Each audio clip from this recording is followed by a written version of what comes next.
Shalom, everyone. I'm Josiah Geoffrey. I'm Hosea Geoffrey. And we're back studying the Torah portions. This week we're studying the portion Shemot, which means names and is the Hebrew name of the book of Exodus. The reading this week is from Exodus 1:1 to 6:1. We've already read the portion ahead of time, so if you'd like to read it as well, you can go ahead and pause the video and do that, and then we'll go ahead and get into discussing.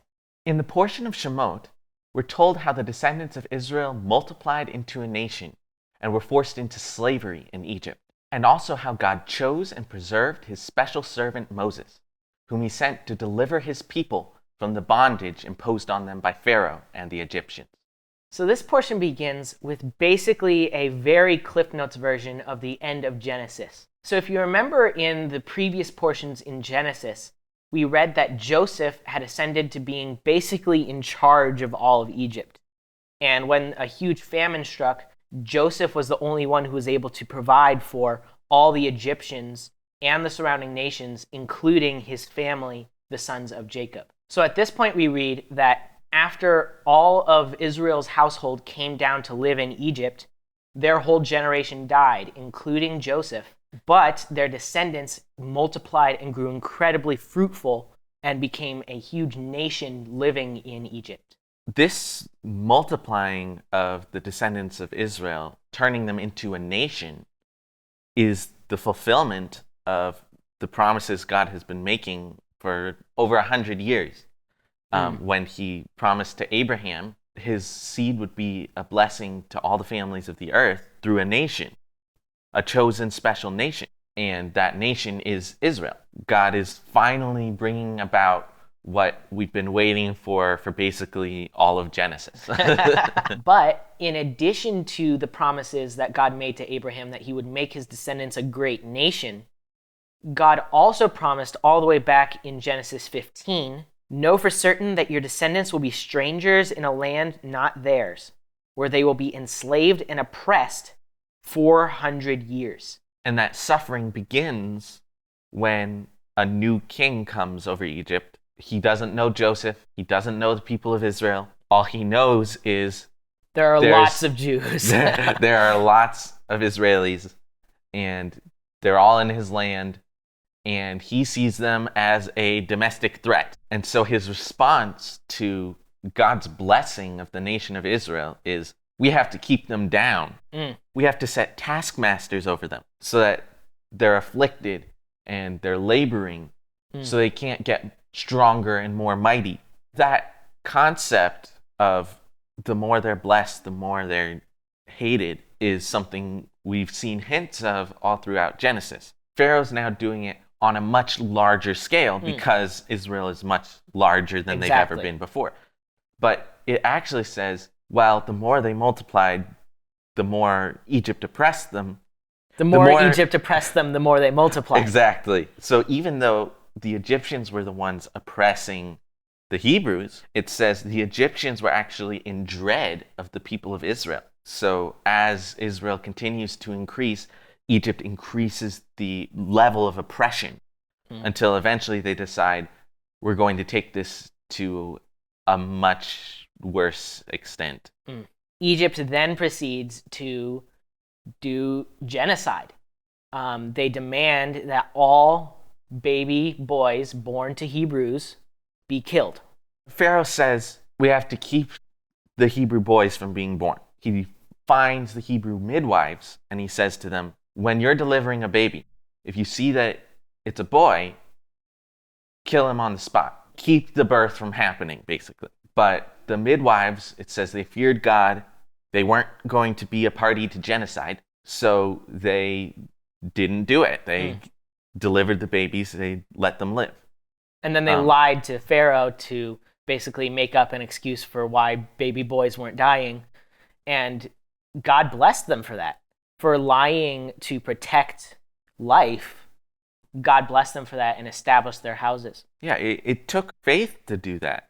They're actively opposing the king who's given them a direct order because they fear God. They fear God more than they fear the king. We must obey God rather than obey men. Exactly. It's a sense of priority. If you trust that God will provide for you and that he'll punish you if you do evil, more than you fear what fear man what can man do to can you. do, then you will make the right choice. You'll follow the right one, and God will bless you for that in the long run. But Pharaoh's not going to be content to just let this go. He wants genocide, and he's going to have it. So he says, fine then, if you can't stop it at birth, we're going to take all the boys and we're going to throw them into the river. This suffering of the people of Israel is ingrained in our history. Every year at Passover, we remember this. It shows that from the very moment our people became a nation, we've had to deal with suffering. A lot of the absolute monstrosities that Pharaoh inflicted on us here, those didn't stay in Egypt. Those have followed us wherever we've gone. I mean, there are so many parallels here to the Holocaust. It reminded me of the concentration camps where the people who weren't killed on the spot, like the baby boys, were forced to do all sorts of labor in ways unfathomable. But no matter how horrible things can get for our people, God does always hear our cries. He does always remember us, and he will deliver us out of those, as we will see very shortly here. The persecution here in Egypt and the persecution of the Holocaust in Germany and everything that Israel has suffered in between, they all stem from this same sort of jealousy and fear toward God's people, because God blesses them and because God chose them for a special purpose. Whenever God's greatness is shown through Israel, people hate Israel. And as we're going to see later, this hatred of Israel ultimately traces back to a hatred of the God who chose them. Psalm 83 says, "Behold, your enemies make an uproar. Those who hate you," so talking to God, "those who hate you have exalted themselves. They make shrewd plans against your people and conspire against your treasured ones.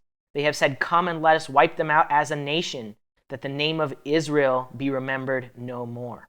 So when people hate God, that will inevitably work out as anti-Semitism, as wanting to destroy God's people, Israel. He is the God of Israel. And so if you hate the God of Israel and you don't want to hear his name anymore, you have to wipe out the Israel. Yeah. And so it is in the midst of all of this hatred of God and his people and the affliction of the Hebrews that God is preparing the deliverance of his people. So as Pharaoh is commanding all the Hebrews to kill their male children, one Levite has a son, but she is not going to let the decree of the king kill her son. She's not going to throw him into the river. She places him in a basket in the river. Yeah, it actually says she hid him for 3 months first. So she kept him as long as she could. But eventually she realized she couldn't keep him any longer. They were going to find him eventually. So she does what she can to keep her baby alive. This is another example of faith, kind of like how the midwives had faith. What it says in Hebrews is, by faith, Moses was hidden for 3 months by his parents because they saw that the child was beautiful and they were not afraid of the decree of the king. So it's the same thing we already said. When you have faith in God, you're not afraid of man. She wasn't afraid of what punishment the king would have. Yeah. Because she knew what the right thing to do was. I'm also reminded of what Yeshua says, where he says, "Do not fear man who is able to kill you and then afterwards has nothing to do to you. Rather, fear him who, after the killing of the body, is able to throw both body and soul into the Gehinnom." It says the midwives feared God. The Levite woman is showing that same fear of God, but not fear of the king. And the child which she is protecting this way turns out to be a very special child. Having committed him to the river, committing him to God, really, the baby ends up being taken to where the daughter of Pharaoh himself is bathing. So when Pharaoh's daughter sees this basket with a child in it, she's trying to figure out, what am I going to do with this baby? Someone approaches her. It's actually the baby's sister.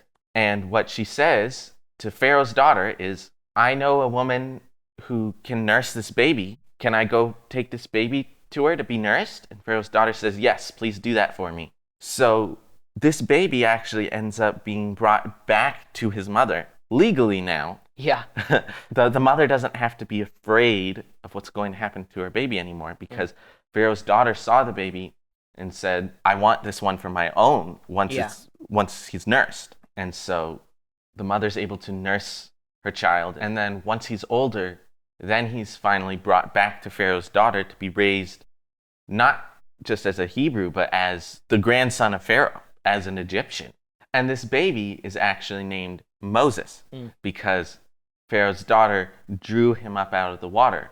And the name Moshe means to draw up. So this is Moses, God's chosen deliverer, through whom God will accomplish great things.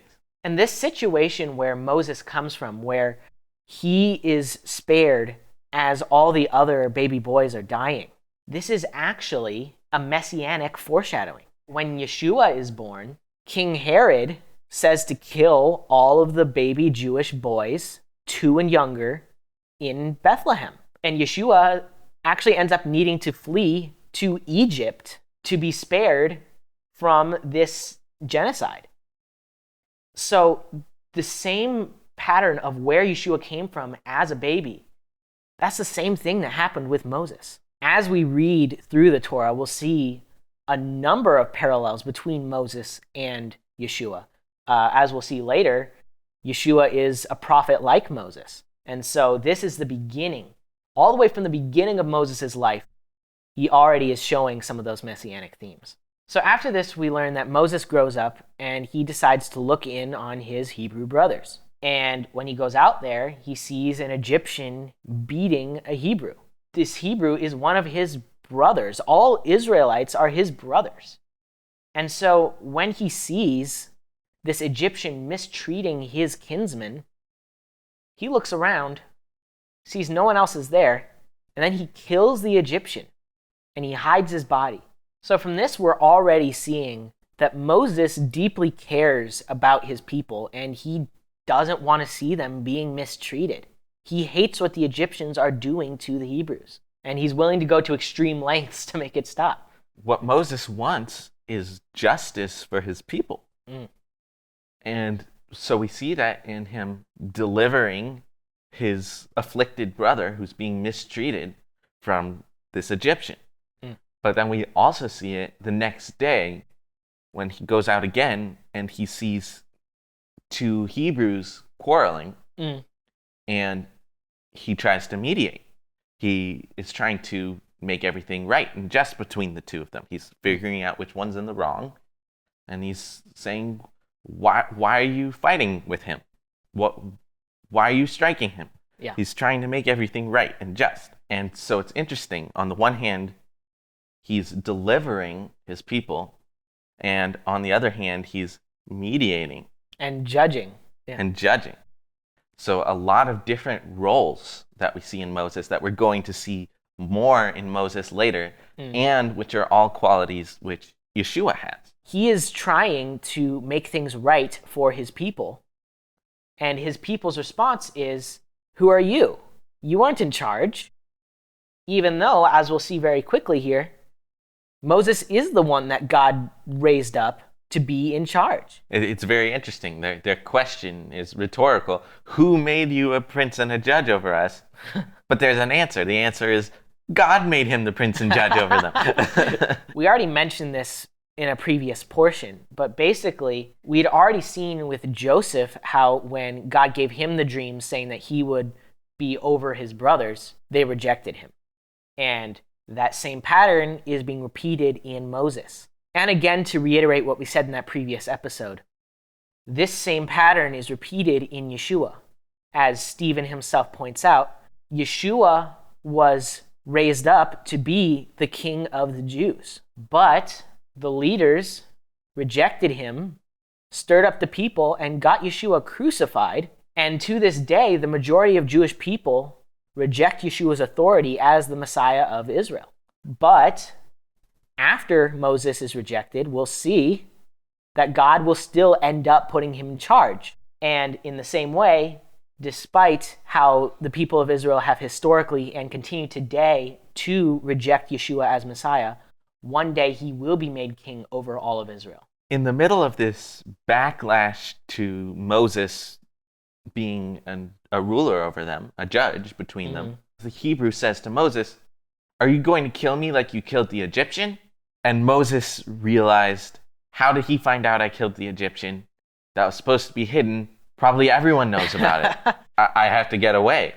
Because when Pharaoh hears about it, he wants to kill Moses. So now Moses is suddenly a fugitive. He flees and he goes down to Midian.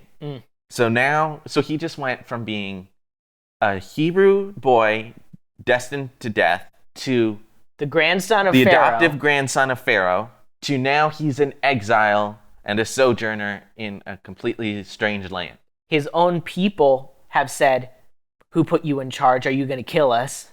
The Egyptians who he was raised with now want to kill him.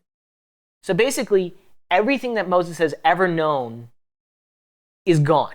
Everyone has turned their back on Moses, and he's left in a country that he has no clue about. But here he'll begin to rebuild. In the land of Midian, he ends up being by a well when the daughters of a priest of Midian come to the well to get water, but they aren't able to get the water because other shepherds are harassing them. Right.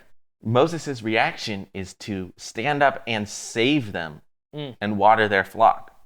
So once again, even as an exile, Moses is being a deliverer. He's showing his character in that when he sees someone being wronged, he steps in to make it right. I think even here, some messianic parallels can be drawn in how he tried to come to deliver his people. They rejected him. So now he's delivering others who aren't his people. Yeah, when he ends up delivering other nations that he wasn't even sent to. But later, he'll be back. He will deliver his people with great power and signs. So it's a parallel to what we see today. Even as Yeshua was rejected by his people, the good news of what he did went out to the Gentiles, and some of them received it. Yeah. And some of them were saved through him. Even though he wasn't sent to them, they end up being saved through him. And through their reception of him, sooner or later, he'll be back to deliver his own people. Yeah. And when that happens, there'll be life out of the dead for everyone in every nation. But after Moses delivers these daughters of the priest of Midian, the priest of Midian, here's what he did, and he invites him to come live with them. He gives him one of his daughters to be Moses' wife. Yeah. And Moses has a son, and so he's rebuilding. But meanwhile, it says that years pass, and the people of Israel are still suffering. They're still in slavery, and they're still crying out to God. And it says that their cry went up, and God heard their groaning, and he remembered his covenant with their ancestors, Abraham, Isaac, and Jacob. It says God saw the sons of Israel, and God took notice of them. So I just want to reiterate that this slavery of the people of Israel took 400 years. They kept calling out for justice and salvation and deliverance for 400 years. And that whole time, it seemed like God had forgotten them, I would imagine. But he did hear. And yet, for 400 years, he did nothing. And so, what I want to point out is, just because you ask God for something and he doesn't give it, doesn't mean he's abandoned you, doesn't mean he's forgotten about you. It doesn't mean that he can't hear you. All that it means is that he hasn't done what you asked yet. And Yeshua says that when you pray, you need to have shameless persistence. You need to keep praying and not lose heart. When God promises you something, he is going to do it no matter what. But that doesn't mean he'll do it right now, or he'll do it in the way that you expect. Sometimes a path of suffering is needed before that deliverance can come. And we just have to accept that and know that God knows best, pray for what we need, and trust that he will always hear you and always be faithful. We already read, God had told Abraham that this was going to happen. This is the fulfillment of God's covenant. It doesn't say he remembered his covenant for no reason. He remembered his covenant because in his covenant he said, they're going to be slaves in 400 years is the time that they will be slaves. And the 400 years was up, and God remembered that. God knew that. And he said, okay, now I'm sending the deliverer. But even during the 400 years that they were waiting, what was God doing? He was multiplying them, even as they were oppressed. He was preparing his deliverer. Moses was 80 when he went before Pharaoh at the end of those 400 years, which means that for 80 years of the people of Israel being oppressed and afflicted and forced to work and being murdered, God was preparing their deliverance. They couldn't see it. They didn't know it. But God was preparing their deliverance in a perfect way. And so it's at this point when God hears the cries of his people. It's been 400 years, and his deliverer Moses is in Midian, that God calls Moses. Moses is pasturing the flock of his father-in-law, and he comes to Mount Horeb, which is probably more commonly known as Mount Sinai. It's here that Moses sees the burning bush. The messenger or angel of God is in the bush, and it looks like a burning fire, but the bush isn't being consumed. Moses says, I will turn aside to see this great sight, why the bush is not burned.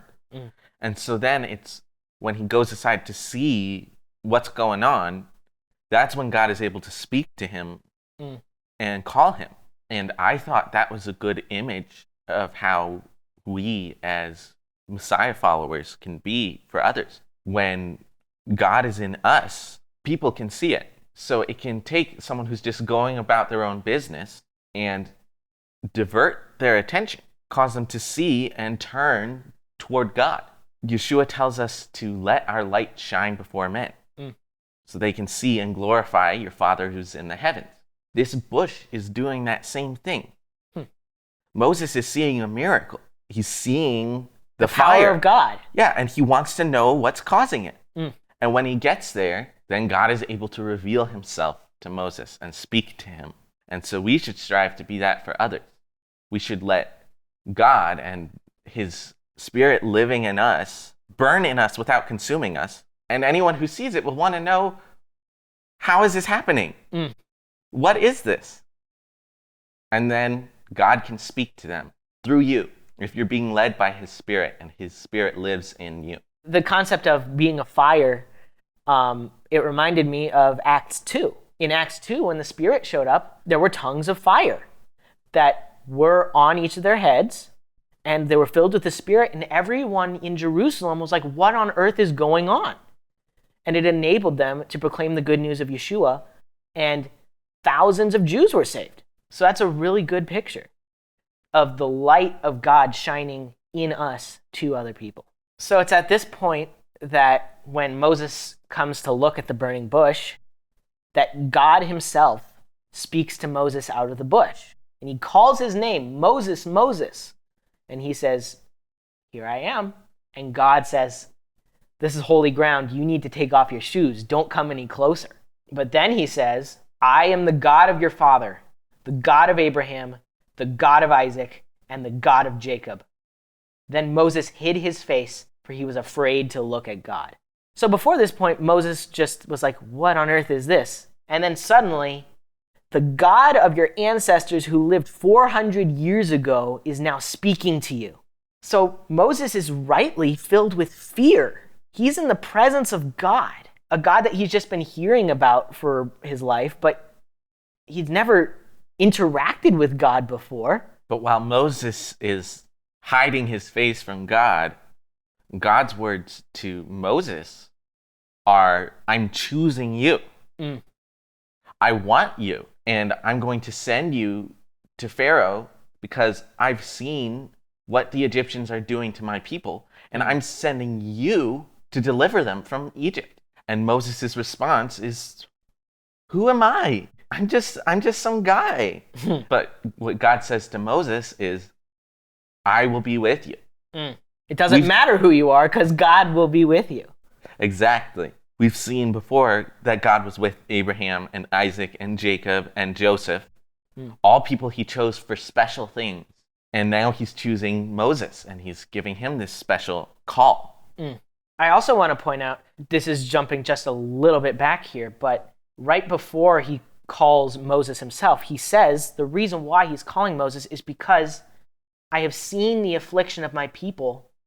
I know their pain, and I've come to deliver them to the promised land, to the land of the Canaanites. So as God is choosing Moses, he's also showing compassion. He's not just a fireball that'll consume everything. Yeah. He's on a mission of salvation because he has compassion for his people. And he's already showing the character that he has.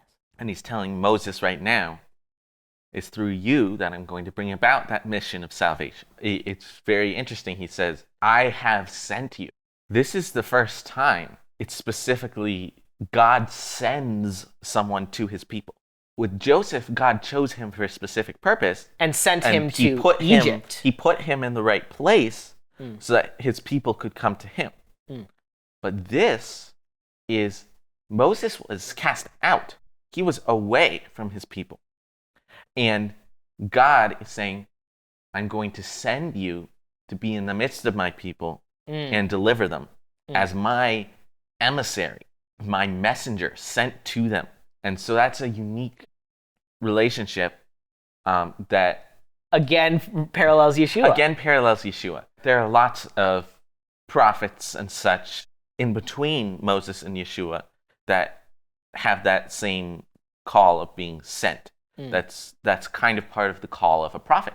And so it's in that sense that Yeshua is a prophet like Moses, that both of them have that common sentness. Yeah, but unlike the other prophets of Israel, Yeshua was sent from God.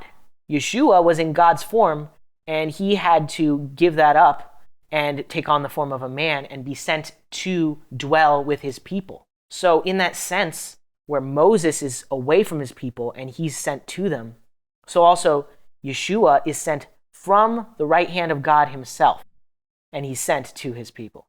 So at this point, the God of his ancestors has called Moses. And he's like, I'm going to send you to your people. I'm going to deliver your people. And then Moses' response is, I don't even know your name. The people of Israel don't even know God's name. And so he says, when I say the God of your father sent me to you, and they say, what's his name? What should I say?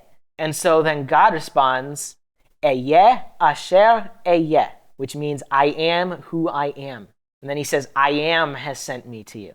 This name here of Eyeh asher eyeh, it basically states that God is God. He is.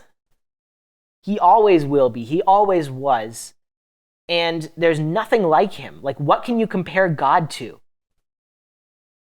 He just is. It just is an amazing expression of his holiness and his singularness in his power. But then he continues and he says, Yud-He Vav-He, the God of your fathers, the God of Abraham, the God of Isaac, and the God of Jacob has sent me to you. This is my name forever, and this is my memorial name to all generations.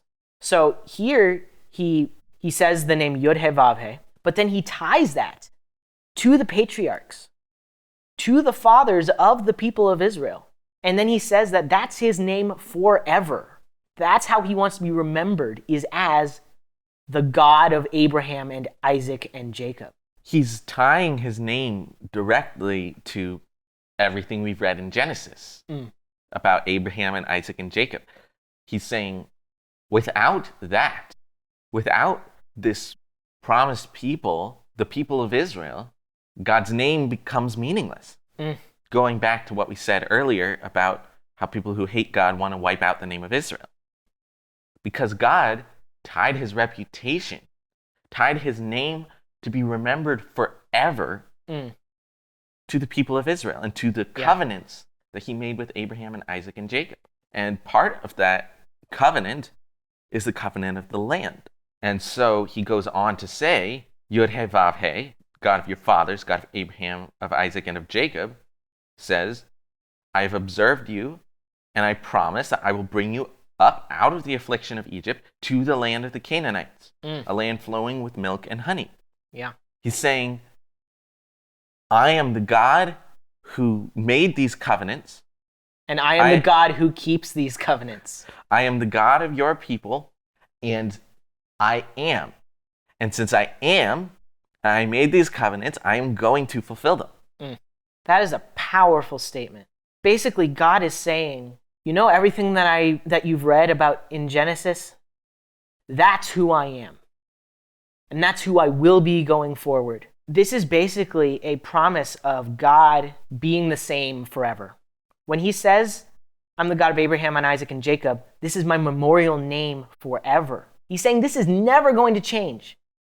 I'm never going to not be the God of Abraham and Isaac and Jacob. I am never not going to be the God of your fathers, the God of the Hebrews. And so this is like one of the most key defining moments of God's relationship with our people, where he's revealing, this is who I am who I am, and I always will be who I am. Now, a few times in this discussion, we've mentioned the name Yod-Heh-Vav-Heh, which is often rendered Lord in these translations. Yod-Heh-Vav-Heh is the Hebrew spelling of the name, but we aren't actually pronouncing it.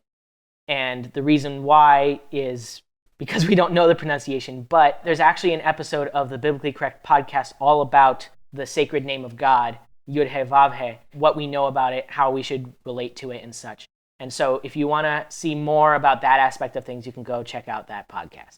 So then God proceeds to basically tell Moses his rescue plan for Israel. He says, I'm sending you. You are going to go speak to Pharaoh. Pharaoh is not going to listen unless he's compelled by a mighty hand. And so God says, I will stretch out my hand. And so he's going to strike Egypt with wonders. He's telling Moses that he's going to do the plagues to Egypt. And after that, Pharaoh will let them go.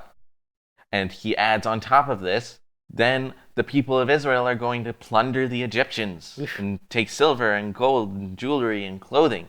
God just told Moses everything huge about spoiler alert for the rest of Exodus. But it just goes to show that he knows the end from the beginning.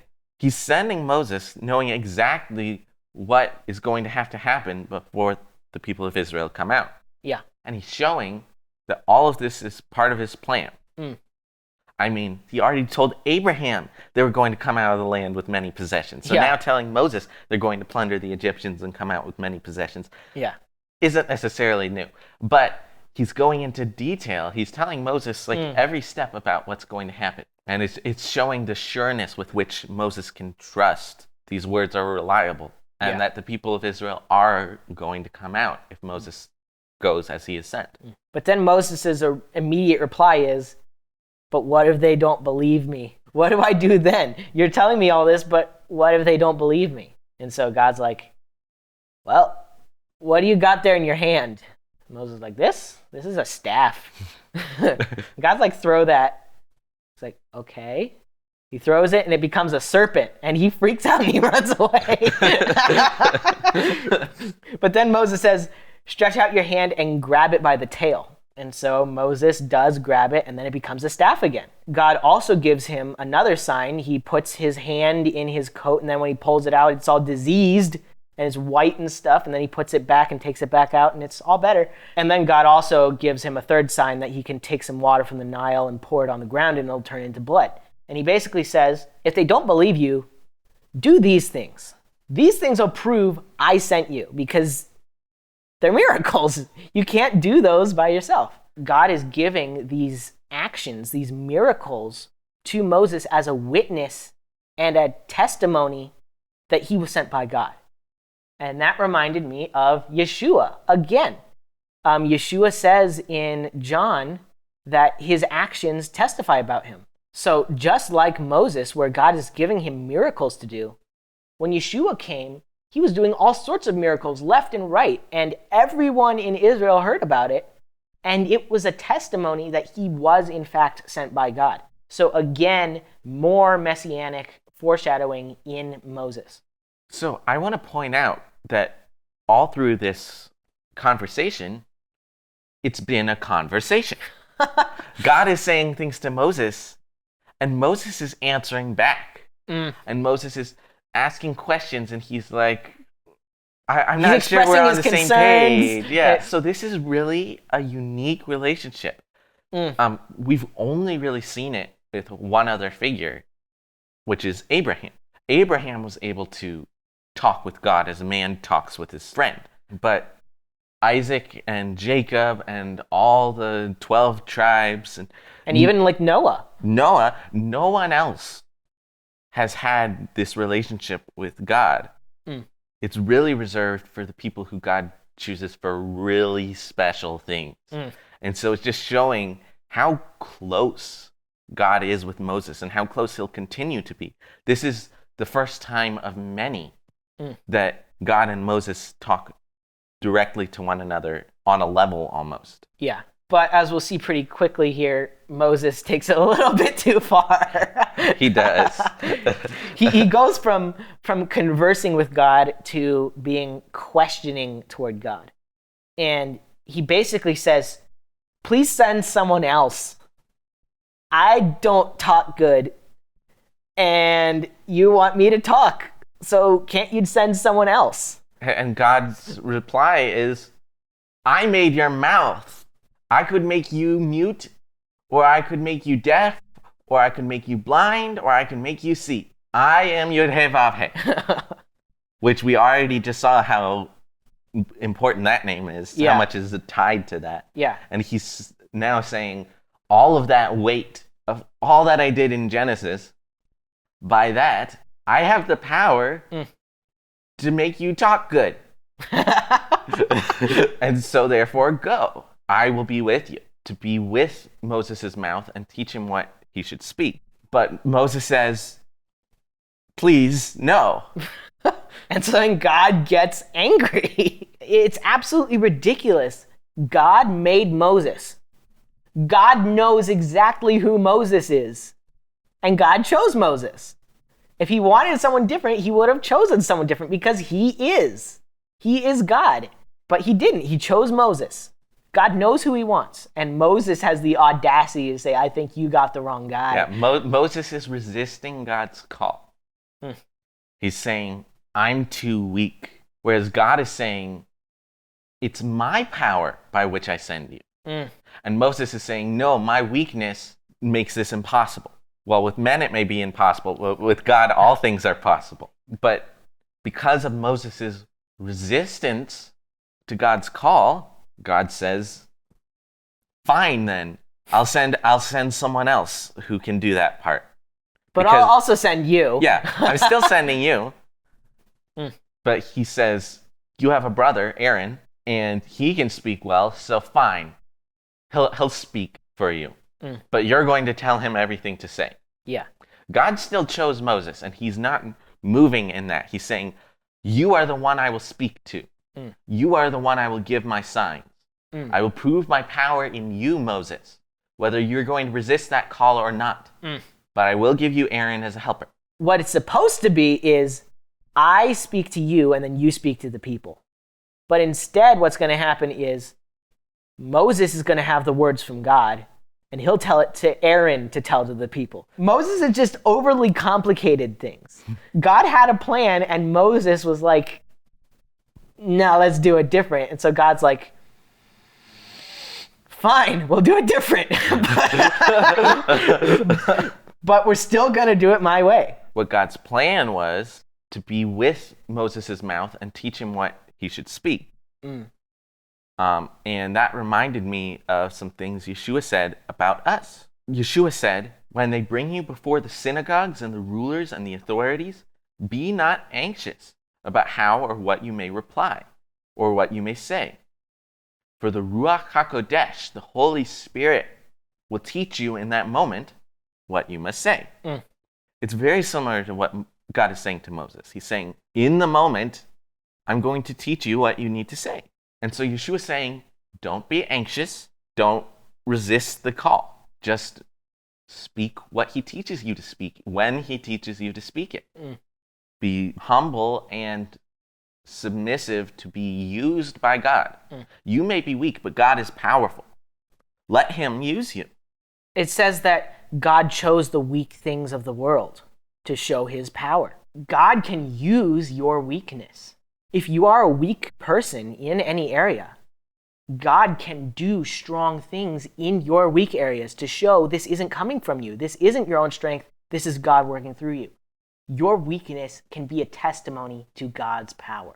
If you let it be that way. If, like Moses, you resist the call, then God will prove his power another way. He'll use someone else. One way or another, his will be done. The question is, are you going to go along with it? Exactly. So, after all this is sorted out, God has finally finished talking to Moses. So, Moses prepares to go back to Egypt. And God says one more thing to him. He says, go back to Egypt, for all the men who are seeking your life are dead. That sounds pretty straightforward, but I was reminded that that's another messianic parallel. The same story we talked about earlier with King Herod, where Herod wanted to kill Yeshua. After Herod died, God said to Yeshua's father, Joseph, go back, for those who are seeking your life have died. It's very similar it's language. Almost a direct quote. Yeah. So showing the same thing, just as Moses in his infancy was reflecting that story of everyone wanting to kill the deliverer before he delivered. So also when he was being persecuted and had to flee to Midian, that was a foreshadowing of the same event. And so the waiting as a sojourner until those seeking your life die and then coming back to deliver your people is something that Moses and Yeshua have in common. Is it clear yet that Moses and Yeshua have similarities? So then, as God sends out Moses to go back to Egypt, he then confirms, when you go to see Pharaoh, tell him, thus says Yod-Heh-Vav-Heh, Israel is my son, my firstborn. And then he says, let my son go that he may serve me. But you have refused to let him go. Behold, I will kill your son, your firstborn. So we've already talked about how special Israel is to God, but this is just God really, really reaffirming that and saying that Israel is his son. And the price on Pharaoh for holding his son hostage is that God is going to kill Pharaoh's son. Once again showing he knows everything that's about to happen. And also showing he's giving Pharaoh fair warning. He's telling Pharaoh the worst of what he's going to do before he started to do any of it. And then we're going to see he's going to incrementally work his way up to it. Giving Pharaoh every chance to turn back. But he told Pharaoh from the beginning what the punishment was going to be. And we're going to see Pharaoh didn't care. Pharaoh didn't believe it. And I think this also speaks to just going forward. God says that whoever touches Israel touches the apple of God's eye. One does not simply attack Israel and get away with it. Even we see later with Babylon, when they tried to destroy Israel, and God had even wanted that destruction for punishment or whatnot, but God didn't let Babylon go unpunished. No one can persecute the Jewish people without exacting a heavy price on their heads. And God is establishing why here, because Israel is his firstborn son. So Moses is going down to Egypt on his mission, and he's taking his family with him. And it says, at a lodging place on the way, God actually came to try to kill Moses. And it goes on to explain some more context when his wife then takes his son, cuts off his foreskin, and throws it before the feet of Moses to stop all this. Moses hadn't circumcised his son. That's a big deal. That's basically one of the only commands that the people of Israel have at this point. The Torah hasn't been given. What's been given is God commanded Abraham and all of his offspring after him, circumcise your son on the 8th day. And Moses didn't do that. God said, I'm the God of Abraham and Isaac and Jacob. That's my name forever. And he remembers his covenants. And including now the covenant of circumcision. He's calling on Moses to do the same thing. And Moses, he's like, what? Circumcision? And so this is so important. God's like, I'm going to kill you. And it's his wife that saves him. But it's very strange because, like, as soon as this has happened, okay, his son's circumcised now. That's the end of it. Well, that's kind of the end of it, but we'll read way later in the Torah. Well, actually, I don't even know if we'll read it in the Torah. I think it might just be in Joshua. The entire generation that went to conquer the land of Canaan, none of them were circumcised. The generation that went out from Egypt, they didn't circumcise any of their children. Moses was there leading them the whole time in the 40 years. And he didn't have them circumcise their kids. Moses is the one that God will give the Torah through, but he himself is kind of neglecting that Torah. It's crazy. But I think that just again speaks to the concept. We've said it multiple times. God works through flawed people. Even people who not just they're talking back to God, they're resisting God, they're disobeying God. Moses disobeyed God, but God's still going to use him as the deliverer. He's still the archetype for the Messiah. Yeah, God still has that special relationship with Moses. And while God was going to kill him for being in sin, once he's not in the sin anymore because his son is circumcised. That puts an end to it. Yeah. There's forgiveness there. It's never mentioned again. And God still has a purpose, and he still needs Moses for that purpose. So he's still sending Moses. So he not only sends Moses, he sends Aaron to meet Moses. They meet together. Moses tells him everything God told him, just like we said was supposed to happen. And then Moses and Aaron... Off to Pharaoh we go. Well, first... off to the people of Israel. Right. And Aaron speaks to the people what Moses told to Aaron, what God told to Moses. through this game of telephone, as it were. The people hear what God's plan is, and that God has remembered them, and that he's here to deliver them. And they believe, and they bow and worship. And everything's looking pretty great for the people of Israel until it isn't. So now Moses and Aaron are ready to go and appear before Pharaoh. And they say, "Thus says Adonai, God of Israel, let my people go, that they may celebrate a feast to me in the wilderness." Now, interestingly, what we're all familiar with is Moses basically says, "Let my people go. If you don't, here's a plague." This time, however, this very first time, Moses doesn't threaten Pharaoh at all.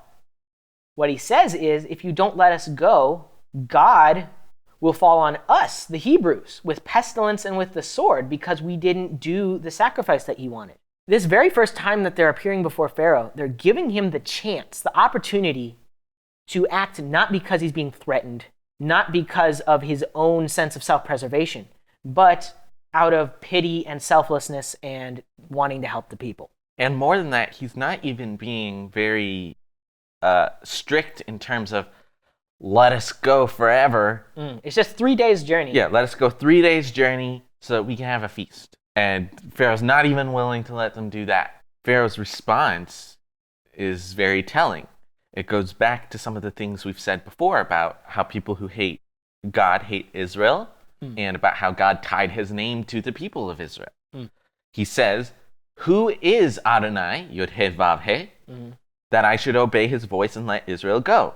I do not know Adonai, and moreover, I will not let Israel go." So it's this direct juxtaposition. Moses hasn't threatened Pharaoh, but what he said is, this is the command of the living God, the God of Israel. And Pharaoh's response is, I don't know that God, so why should I care for his people? I don't believe in the God of Israel, so when he tells me to treat the people of Israel well, why should I do that? And instead he answers, Moses and Aaron, the reason why you came up with this is because you're too lazy and idle. You need to work more. That's the solution to this. Moses and Aaron came to Pharaoh imploring him to let the people go. His response is to make things harder for the people of Israel. His response is to say they need to work more. And here's how they're going to do it. They're not going to get straw to make their bricks anymore. They're going to have to gather it themselves, but make the same amount of bricks. So increasing the difficulty, but not decreasing the workload. He says, let heavier work be laid on the men, that they may labor at it and pay no regard to lying words. So he's basically saying, the reason why I'm making them work harder is so that they'll forget about God because he's trying to break. That's all. He's trying to break their hope and expectation for salvation and freedom by making their circumstances worse. What I'm seeing is that Pharaoh is actively using work and the struggles of life to distract people from God. I think that's something we can all learn from. When work becomes an obstacle to God, you have to choose God. What Moses is asking is for 3 days' journey to go out into the wilderness to worship God. And not be working. He's not even saying we need to go away forever. He's saying we need to take some time to serve God. Everyone needs to take some time to serve God. God picked 1 day a week for that. But what Pharaoh is saying is, no, we need work to absorb their lives completely so they have no time for God. And that is a danger that any one of us can fall into. Yeah. The things of this world, the things we can see, our schedules, our to-do lists, can all stand in the way of God if we let them fill up our whole lives. Absolutely. We need God to fill up our whole lives. And then what we do from there should be devoted to serving Him. If we work, it should be to glorify Him. Exactly. Another aspect of this that I found interesting, in addition to just using the work to distract from God, he's also using the work to basically disprove God. He's basically saying, your God wants you to stop working. Well, now you're going to work even harder. Where's your God now? Basically, Pharaoh's put another setback, supposedly, in God's plan. And so, the people's response then is, they say to Moses and Aaron, may Adonai judge you because you've made us stink in the eyes of Pharaoh. And Moses says, God, why did you send me in the first place? You haven't delivered us at all. You've done harm to your people. But they're missing the fact that God said Pharaoh would harden his heart. God said, I will harden Pharaoh's heart. So God knew this would happen. He said it would happen. But they don't see the fulfillment of the promise now, which goes back to what we were saying about how for 400 years they were asking God for deliverance and he waited. When God says he's going to give you something, sometimes there will be quote unquote setbacks. But that doesn't mean God's failing. It just means it's not time yet. It also goes to what we were talking about earlier about how the more they were being blessed by God, the more the Egyptians were hating them and oppressing them. God has sort of brought the matter to a head. He's saying, yes, you've been dealing with my people and you've been seeing my blessings, but now I'm here, right here, speaking to you. And so that provokes them to take it further. They're leaning into it. Like they've been doing for 400 years. God made his presence more known, and they made their hatred more known. What they did by increasing the difficulty but not changing the workload is they've made it impossible for the people of Israel to do what Egypt is requiring of them. And so they're using that opportunity to beat the people of Israel. They've gone from forced labor to just straight up assaulting them and injuring them. And there's nothing they can do about it. And so the people's response is to blame Moses. And Moses' response is to blame God. This leads to a very difficult topic of blaming God. Moses is seeing the evil, and he's saying, it's because God sent me. And so now he's turning to God, and he's saying, why did you do this evil to your people? He's accusing God of being responsible for the suffering. But what's really telling is God's answer. He doesn't answer the question directly. Why did you do this? He doesn't affirm or deny anything Moses is saying. He doesn't take responsibility or say it wasn't my fault. What he says is, now you will see what I will do to Pharaoh. For with a strong hand he will send them out, and with a strong hand he will drive them out of his land. So Moses is saying, why did you do this? He's blaming God for the evil that his people are suffering. And God is saying, wait, watch. I'm about to show you my good. I'm about to do what I promised. And that's the response all of us should have.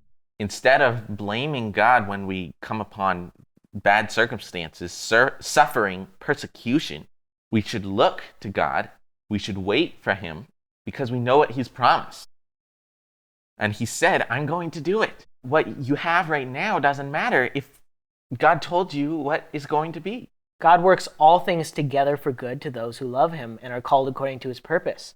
This evil that the people of Israel are suffering, does it seem like they didn't need to go through that first? That they didn't need to get this added, your slavery is worse before you get saved? Maybe, but this is how God chose to deliver his people. This was God's plan.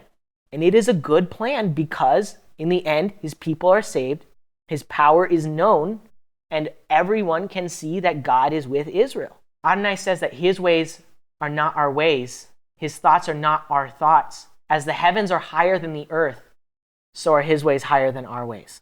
We cannot question God. We cannot blame God. It is not our place.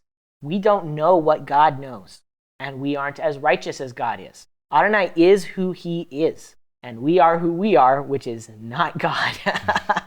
And so we have to trust him and believe that if we serve him and love him, then he will work everything out for good for us. Moses' response of blaming God is accompanied with questioning of his plan. He says, "Why have you done evil? And why did you send me?" Moses thinks that the people of Israel would be better off if God had never sent Moses. But if God had never sent Moses, then they would never get freed. So questioning God's plan and blaming him nullifies your ability to see his plan and to see his good and to see his deliverance. But he will bring about that deliverance if you believe and if you wait. Just as he promises here, he will deliver the people of Israel. So this was a very densely packed portion, and there's a ton of good stuff to get from this. But I think a good central takeaway from this boils down to a very small point. Obey God's call. The midwives obeyed God's call when they wouldn't put to death the babies. Moses obeyed God's call when he refused to be called a son of the daughter of Pharaoh, and when he tried to mediate on behalf of his people. Moses refused God's call when God said, "I will put my words in your mouth and you will speak to Pharaoh and to the people." And when he refused that call, it made God angry. But he found another way to do it. All along the way, God has a plan, and he picks people. He calls them to fulfill his purpose, to glorify his name. And it's our responsibility and duty to obey that call in whatever way we can. If we don't do that, God will still get what he wants, but things will be worse for us. Our place is to do whatever we can to serve his will and obey his call. That wraps up the portion of Shemot. Next week, we'll be looking at the portion Vayera, so be sure to tune in for that. Thanks so much for watching. Be sure to like, share, comment, subscribe, and hit the notification bell to keep updated on new episodes. And if you would, please consider sending us a donation to help us make more videos like these. We would really appreciate it. Thanks again for watching, and we'll see you next week. God bless.